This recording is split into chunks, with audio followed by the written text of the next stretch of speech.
Ganyan kahirap, sir, ang gawin din ang namin.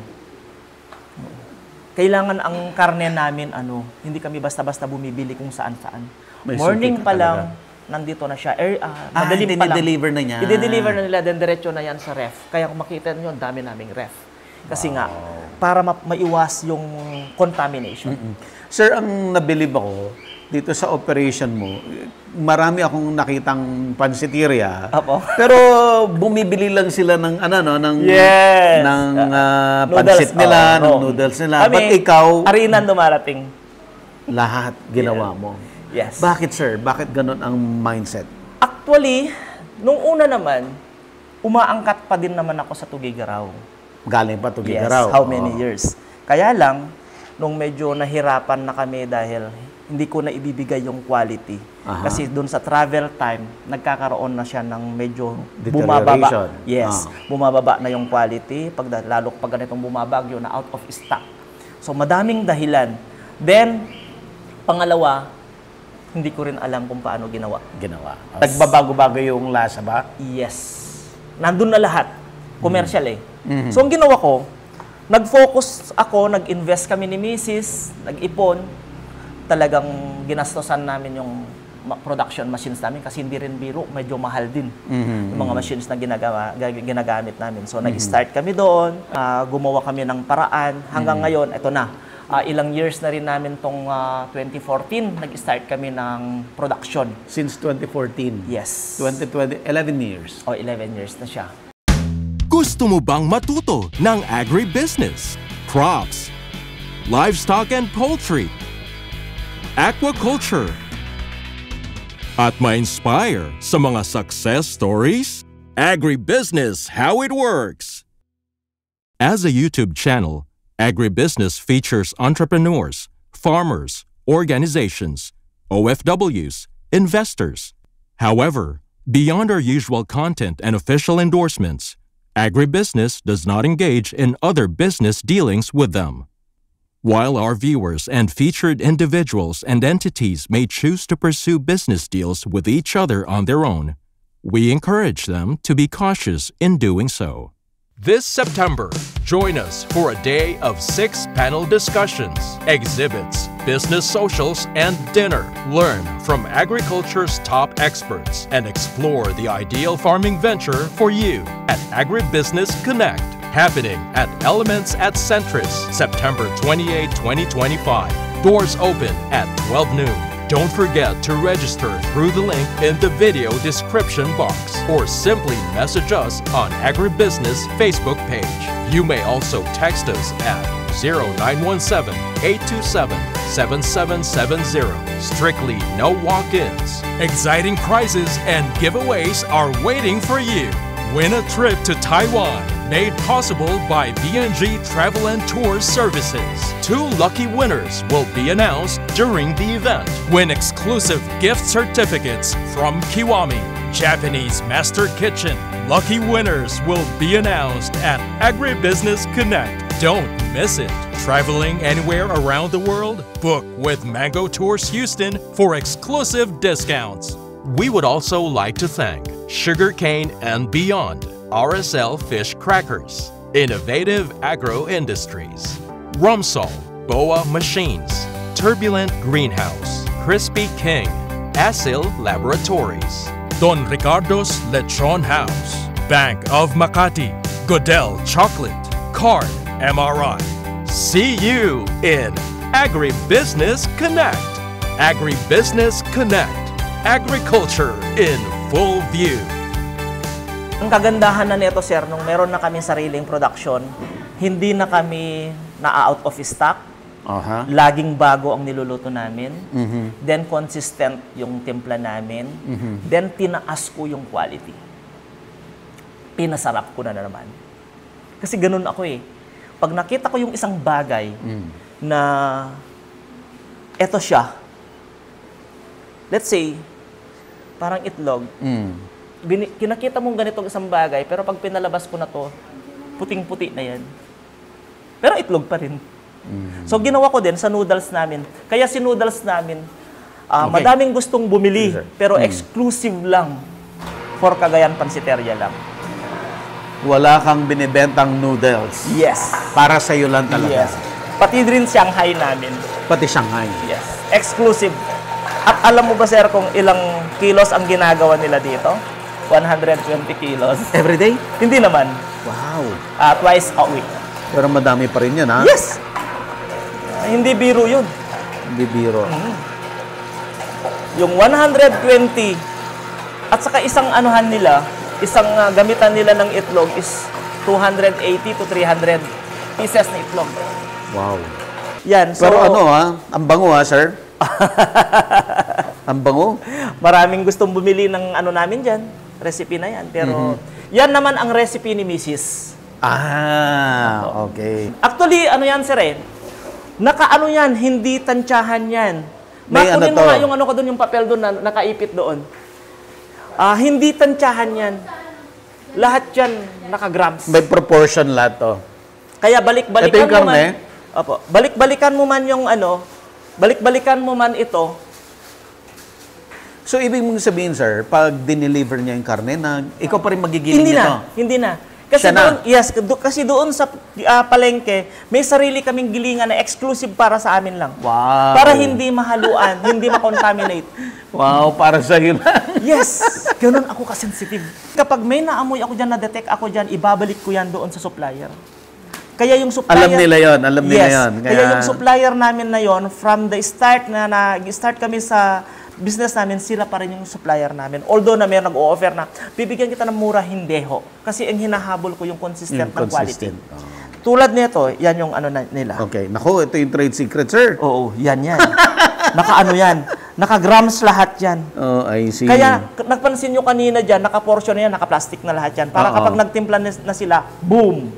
Diretso na. Ginawa na nila kahapon yung ano, yung paglagay ng mga ingredients na nila.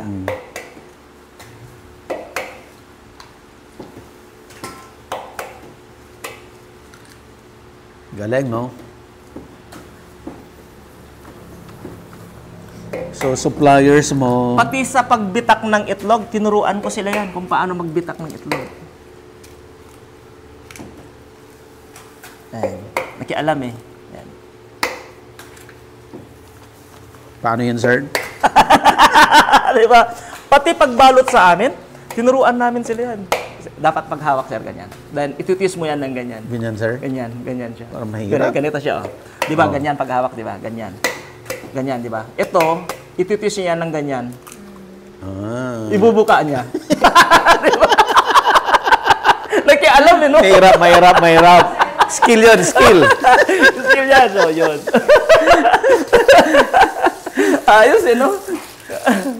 Yung dalawang nakikita natin, sir, na banyera ngayon, Apo. gaano kadaming Shanghai ito? Sino makapag-sagot? Sa 1 kilo, ilang pirasong Shanghai?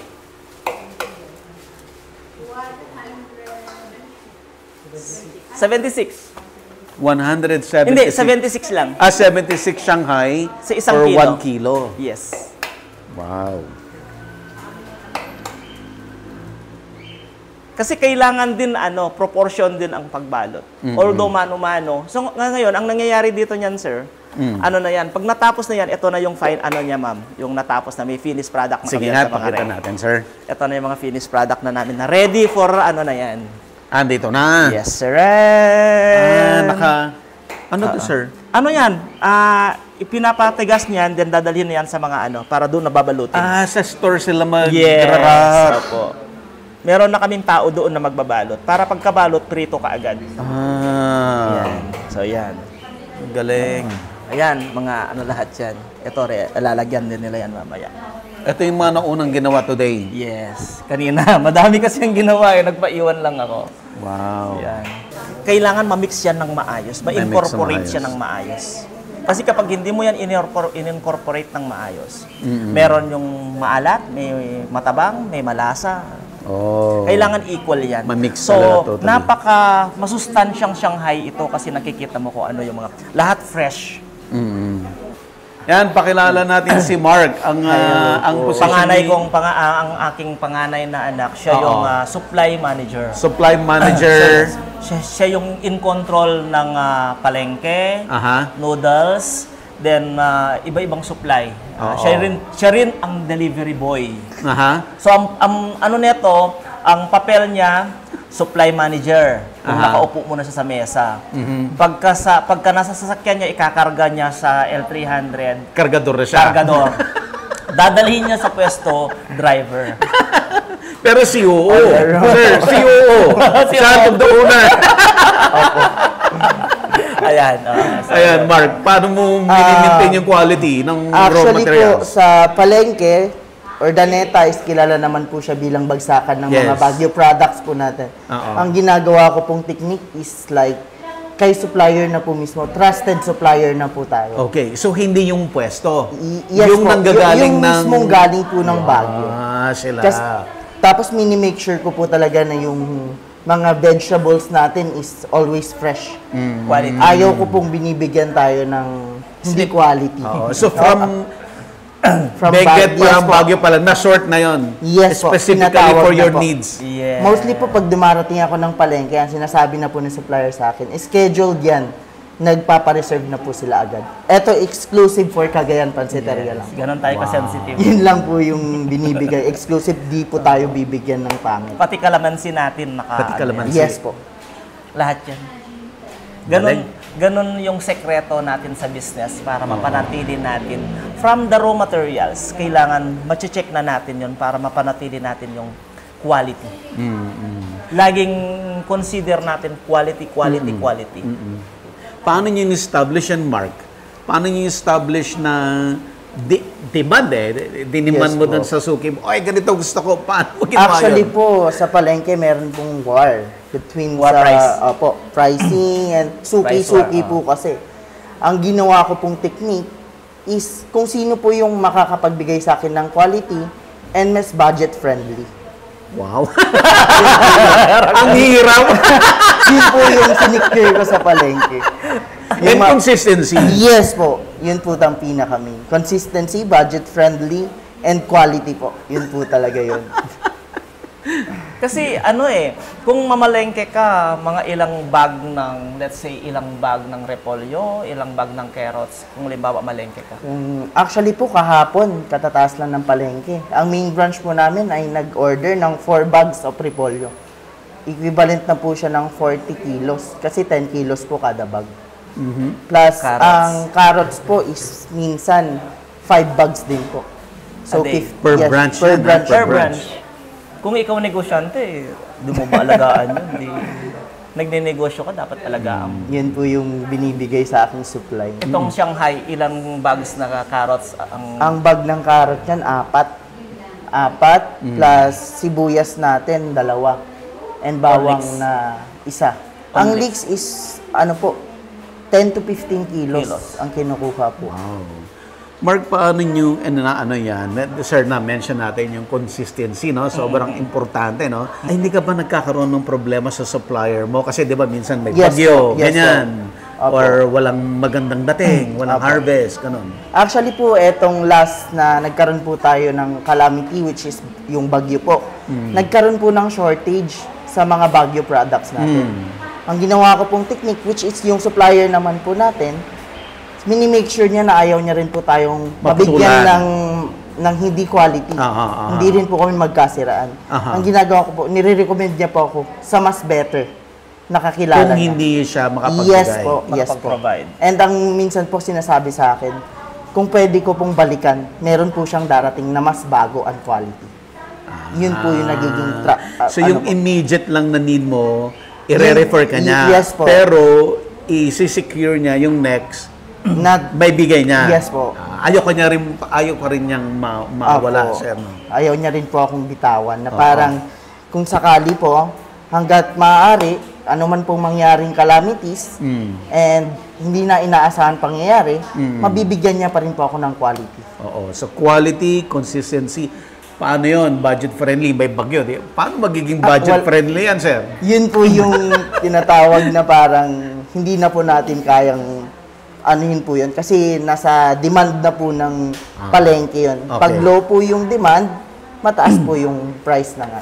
Minsan ang nangyayari na dyan, sir, for example, nagkakaroon ng ganyan instances, ang nagsasuffer na dyan, is pwesto na namin. Ang nangyayari, kahit mahal yan, basta quality, papatusin na namin. Magpapalugi ka na. Yes. Hindi naman magpapalugi kasi never pa naman nangyari yan sa amin yung magpapalugi. Actually, computed ko na yan eh. Pero ang nangyayari dyan, kung wala na talaga, medyo may nabebenta doon, mura, pero bagsak quality, mapipilitan na kami pupunta ng supermarket. Magsa-supermarket ka Yes. na. Di baling Ilang beses na yan? ninipis ang kita. Yes. Wag Basta- lang makompromise. Huwag lang makompromise. Then, minsan nangyayari dyan, di namin inaasahan, mayroon isang party, binagbagan kami ng order, bila-bilao lahat yan. So, hindi namin na-anticipate yun. Although may buffer kami dito sa bahay. Kasi ang usapan dito, never na mawawalan ng ano dyan. Yung supply, Yes. Expect na unexpected. Pero may nangyayari pa rin na ganun. Hindi kami bibilihan sa palengke. Magso-supermarket kami. Kailangan namin talaga i-consider yung always pinag-uusapan quality. Kaya, thank you Lord. Kasi mula nung itinayo namin ang Cagayan Pansiteria, wala pang nagreklamo sa amin na eto yung pagkain, eto yung ganito. May masama yung tiyan ko. Parang ganun. Kasi nga, talagang yan yung ano namin, yan yung objective namin talaga. Yun yung number one na ano namin, di namin yung quality talaga. Food quality. Kaya number one, tinetrain ko yan kung paano. Food handling, quality, basta puro usapang quality. Galing. Mark, yung tanong ko kanina, hindi ba mahirap maging boss ang tatay mo? Actually po, bilang anak po, ang pinapairal po kasi sa amin ni Papa, pagtrabaho-trabaho. Okay. Professionality po. Okay. Sa labas ng trabaho, magkakamag-anak, tatay ko siya. Pero sa loob po ng trabaho, boss ko siya. Yun po yung umiiral. Paano mo Ang tanong ni Sir Buddy sa'yo, hindi daw ba mahirap maging boss ang tatay mo? Actually, wala naman pong madali. Wala naman pong madali. Okay. Yun, wala pong madali. Mahirap po, pero ikakabuti rin naman po natin yung ginagawa natin. Aha. Yun Mark, po yun. eto tanong. Ako na magtatanong. Yes, sir. Yes, ayan. Sir Buddy Ayan na, si Sir Buddy na heart to heart na to. Ikaw na lang, Sir Buddy, turuan na lang kita itatanong. Sige, sir. Ilang beses ka na nasuspende? Nasususpend ba ang COO? Yes po. Okay. Bakit? Yung 201 file niyan, baka siya na pinakamakapal eh. Suspension. Sa mga... Literal? Opo, minsan So, nakakagawa rin po tayo ng... hindi ka magtatrabahuin? Opo, nasususpende rin po ako bilang anak po ng may-ari. Wow. Totoo yun. Minsan nangyari ko, ginawa ko pa dyan. Suspended na nga, ito yung pinaka-worst. Suspended na nga, freeze pa lahat ng ano. Di siya pwede gagamit ng 4 wheels. Pag umalis, mag-commute. Grabe. Ikaw na lang kayo magkwento. Freeze po, wala pong kahit ano. Kumbaga parang, ang nangyayari po sa akin is total suspension po sa lahat. Then, kung wala po akong authority sa lahat po ng branches and sa lahat po, maski sa gamit. So, para pong normal citizen, yun po yung nangyayari. Hindi ka pwedeng makialam. Hindi po, out of the business po talaga tayo. Grabe. Pagdating sa pera, Ang income naman po is naka-freeze din Naka-freeze po. din. Yes po. Anong ginagawa mo pag ganon? Parang, dun po kami natuto na Okay. kumuha ng outsource. Yes po. Like, meron din po kaming binibentang chili oil, din po. Product niya. And peanut Product butter mo. po. Dun din lang po sa branches. Dinidistribute din lang po. Magaling na negosyante, sir. Kasi kailangan. Walang puhunan, walang posto. May benta. Kailangan. Kasi one time, kasi, ang policy kasi namin, house rules namin dito. Number one house rules namin, every morning dapat mag-breakfast kami sabay-sabay. Okay. Para makumusta, makapag-anokan kami. Kasi tanghali din na yan namin nakikita. Hapon din na kami magkakasama niyan kasi nasa trabaho natin. Breakfast Then, lang talaga. kailangan, kung ano yung job description mo, kailangan i-maintain mo. Kasi once na may report sa akin at napatunayan ko yon na talagang mali yung ginagawa mo, i-issuehan ka ni HR na kapatid din niya Okay. ng show cause and explanation report. Sa breakfast, during breakfast. Hindi naman po yun. Madidiscuss na namin yun. Oh. Then, doon kami ngayon sa loob. After the breakfast, pasok. Doon kami dyan sa loob. Then, magkaroon ng investigation. Kasi ganoon naman, ayoko naman. May due process din naman kami. Okay. Kahit anak ko yan, may due process. Then, kapag napatunayan at proven guilty, HR, gagawa na yan ng report, explanation report.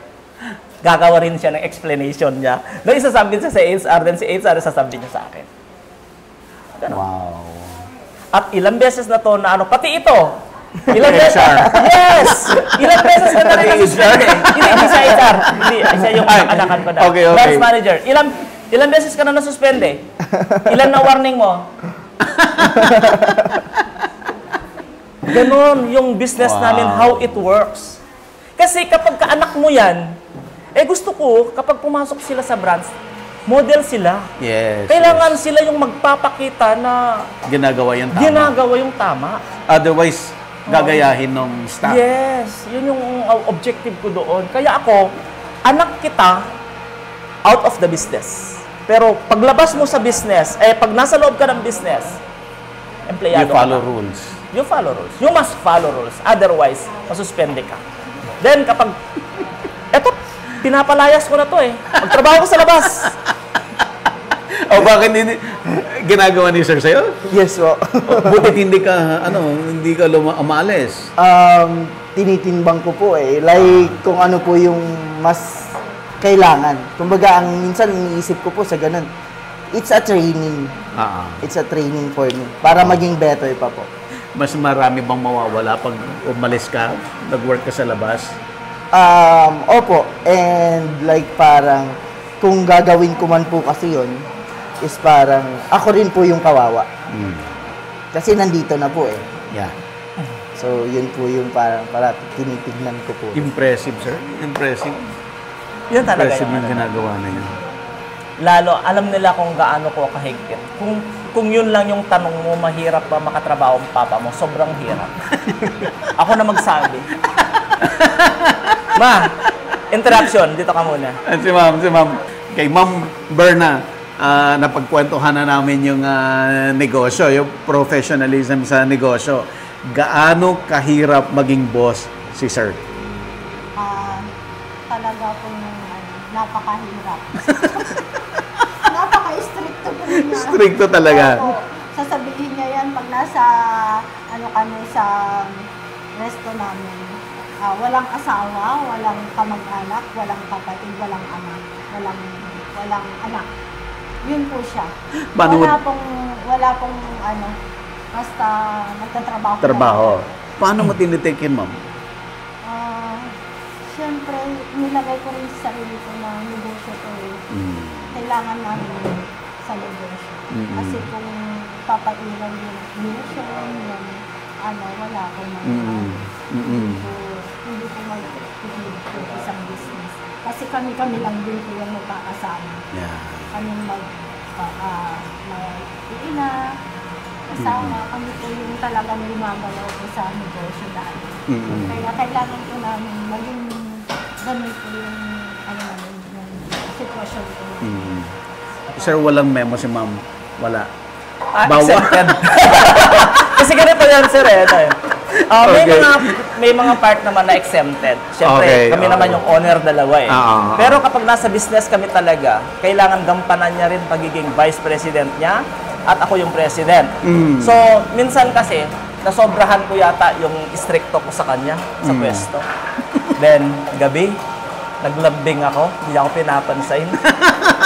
Sabi ko, bakit? Sabi ko, nalala ko, pinagalitan ko pala sa pwesto. Nasita ko pala sa pwesto. Pala yun. Sabi ko, kaya sabi ko, sige na, sorry na. Sabi ko, di na ako mag-i-stricto sa'yo. Kaya pumarap sa akin. Pero totoo yun. Ito kasi yun. Kung bakit ganun ako. Kung hindi ko kasi gagawin yon, baka lalo itong panganay namin, baka akala niya, kasi namulatan niya, nakita niya na may pera, maganda buhay, madaming negosyo. Baka hindi niya seryosohin. Ang sabi ko kasi sa kanila, kailangan nyo itong yakapin. Yes. Kasi hindi all the time na nandyan kami. Yes. So, kailangan hindi ito maagaw sa inyo. Oo. Yung pinag-aralan mo kasi, yun yung hindi na pwedeng maagaw sa'yo. Pero itong business, pwedeng maagaw ito. So, pwedeng mawala ito sa'yo. So, ganito kasi, pag hindi ka kasi stricto, lalo sa food quality, pag naging okay, hindi kasi pwede sa amin yung pwede na yan. Pwede pa yan. Hindi yan pwede sa akin. Dapat pwede yan. Hindi pwede sa akin yung ano. Kasi kapag ano na yan, di ko i-compromise yung quality. Doon talaga sa quality, napaka-stricto ko. Then, doon tayo talaga, doon talaga kita babanatan pagka napansin ko na binabagsak mo yung quality. Ayoko compromise talaga. Tinatak namin yan na pangalan kagayan pa sir. Kailangan, matigas yan. Kasi ang hirap mag-build ng isang pangalan sa negosyo. Oo, isang brand. Oo. Out of 100, baka 3, 4 lang ang Kasi ang dami ko nakasabayan noon. Wala na sila lahat ngayon. Tulad ng milk tea, di ba? Pag sikat si milk tea all over. Pag sikat si samgyup all over. Pero kami, still standing. Oo. Kasi nag-iisa kami. Kami lang yung meron dito sa Cagayan, dito sa Pangasinan. Ordinata, yes. Pangasinan. Na although sa Cagayan, maraming pansiteria doon, pero magkakaiba kami. Iba kami ng timpla, pamamaraan, magkakaiba kami. So ito yung pamamaraan ko. Ay sabi ko, gusto ko rin i-adapt nila yon. Totoo yun si Mrs. Meron pa lang dito. Nag-i-start pa lang kami. Siyempre, kailangan magpa-impress sa customer. Pagka meron magandang babae dyan na customer, ako mag-entertain. Punta muna ako sa kwarto, magpapabango. To impress. Na ang may-ari is mabango, magandang entertain. Hospital. Okay. Hospitable. Oh. Walang selosan. Never kami nag-away niyan. Hanggang business lang naman eh. Okay. Pag si Mrs. naman, may mga naman dyan, siya naman ang din. Di rin ako mag-isa-selos. Kasi hanggang doon lang naman. So, dapat, yun yung At usapan. least, klaro usapan. Para sa negosyo lang. Ano di mo kapaniwala? Hindi mo to yan. Walang selosan. Walang selosan. Okay, ma'am, may tanong ako sa'yo. Okay, si Ako, Sir delikado. stricto, di ba? Delikado to, Pag nagalit si Sir, hindi ba mas galit ka? Hindi po. Ilagay ko sa kasi doon sa pwesto, hindi ako nagpapakilala na asawa ako ng may-ari. Okay. Nagpapakilala ako na isa akong empleyado. Oh, I see. Opo. Na sabihin ko. Bakit, ma'am? May boss ako. Kasi, syempre, pag marami pong kakilala, marami pong Maka-discount. Hindi naman tayo Sorry Hindi naman sa maraming discount.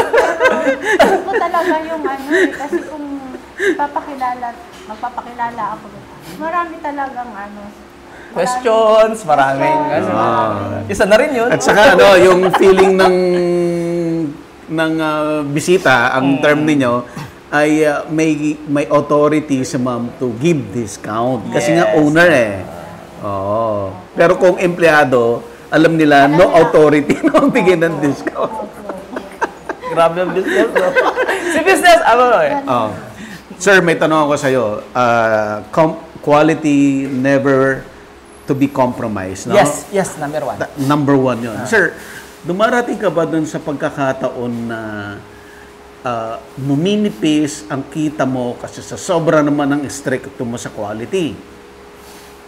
Pagdating sa quality, hindi naman namin na-experience na naging manipis yung kita namin. Ang nangyayari lang doon kapag halimbawa yung inflation, let's say mataas na masyado yung mga nabibili dahil sa pagtaas ng krudo. Ang ginagawa namin, hindi pa rin namin i-compromise yung quality, yung quantity, quantity ng serving. What you see is what you get. Hindi namin kino-compromise siya na, let's say, magbawas tayo ng ganito. So, mako-compromise yung quality. Nagsasacrifice yung namin. So, let's say, mangyayari doon yung 1 buwan, 2 buwan, okay lang. Na rin namin yun. Tanggap na rin namin yun. Then, magbo-board meeting na lang kami, o kailangan na natin mag-increase. Then, doon na lang kami babawi.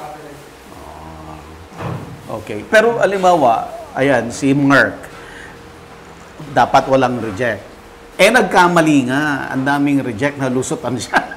Ganito Syempre, hindi mo pwedeng gamitin yun. Di malulugi ka. ganito nangyayari naman. Ginagawan naman namin ng paraan at the same time mababawas sa kita niya. Opo, ganun talaga kami. Grabe. Talaga. Kaya hindi makakompromise pa rin. Hindi pa rin sa negosyo. Babayaran niya. Bayaran niya. Grabe. Negligence po kasi yun. Okay. Wow. Sir Buddy, kung gano'n naman gagawin namin, talagang mamamatay po yung negosyo namin. Yes.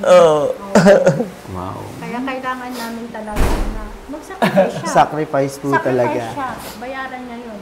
Oo. Kasalanan niya.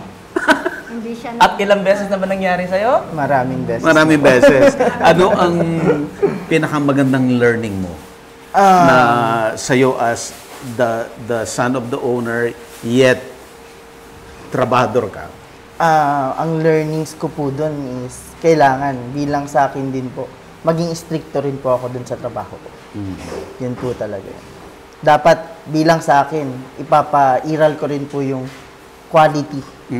Doon din po ako nagkakaroon ng quality control. Doon sa work ko po. Yun. May tanong pa ulit ako kasi karamihan ang, 'di ba, parents sa may-ari, 'di ba, sir, no? Pagdating sa anak, maturuan, pagdating ng araw, mas stricto. Mas negosyante. Ang ano nun, ang may sasagot ko doon, sir, yun na yung pumapasok, yung individual differences. Okay. Kasi si Beverly, yung anak kong babae, ano yun more than Ariel. katulad na. Hindi lang katulad lalo Mas nag-aral. lalong strict pa. Mas lalong nag-aral ng entrepreneur. Aha. Walang ibang iniisip kundi pagkaperahan. Ang ano ko lang sa kanila, wala lang kay Beverly, yung anak kong babae, hindi siya risk taker. Ako naman, risk taker, sobra napaka-risk taker ko. Hindi, ang hirap kong sabayan. Bakit kaya ako risk taker? Bakit kaya yung mga kapatid ko, yung mga tao na may nakapagtapos, hindi sila risk taker? Ang explanation ko dun sa sarili ko, kaya risk taker ako kasi hindi ko naman pinag-aralan kung bumagsak ako. Bumagsak lang ang alam ko. Sa kanila, pinag-aralan nila yun. Kaya, bago nila umpisahan, compute na lahat kung ano yung mangyayari. Sa akin, parang nagsusugal lang ako na tumaya lang ng ano. Pag nanalo, kunin ko yung nanalo ako. Pag natalo, subject for na lang, learning, parang experience. Ganun ako. Hindi naman lahat ng, hindi naman lahat ng brands namin is nag-success. Pero ngayon na, kapag ako na maglalagay ng brands, sinisigurado ko na at least 85% yung success. Bakit? Kasi alam ko na yung mga disadvantage, alam ko na yung mga advantage. Ano specifically yung mga disadvantage? Bakit nagsasara ka ng branches? Agribusiness merch is now available on Shopee and Lazada. Agribusiness, how it works. Instruct, inspire, succeed.